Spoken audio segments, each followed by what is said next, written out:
मनोहर व सलमा दोघे मिळून एक काम 20 दिवसात पूर्ण करतात. मनोहर एकटा तेच काम 30 दिवसात पूर्ण करतो, तर तेच काम एकट्या सलमास पूर्ण करण्यास किती दिवस लागतील? तर सलमास किती दिवस लागतील हे टार्गेट आहे. तर मग आता इथं पात्र मांडा मनोहर आणि सलमा. तर मग आता दोघे मिळून किती दिवसामध्ये? 20 दिवसामध्ये.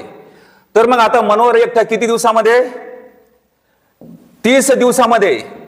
तर मग आता सलमाचं एकट्याचं काम काढायचंय, सलमाचं एकट्याचं काम काढायचंय, तर काय करावं लागेल? एकट्याचं काम करण्यासाठी वजाबाकी. मग काय म्हणायचं? वरच्याचं गुणाकार खालच्याची वजाबाकी. बोला सगळेजण. 30 गुणिला 20 आपण 30 वजा 20. काय म्हणायचं? 30 गुणिला 20 आपण 30 वजा 20. समजलं? तर 30 मधून 20 गेले किती राहिले? 10. एका शून्याला काढायचं. 30 दोन्ही 60. तर सलमास किती दिवस लागतील? 60 दिवसात.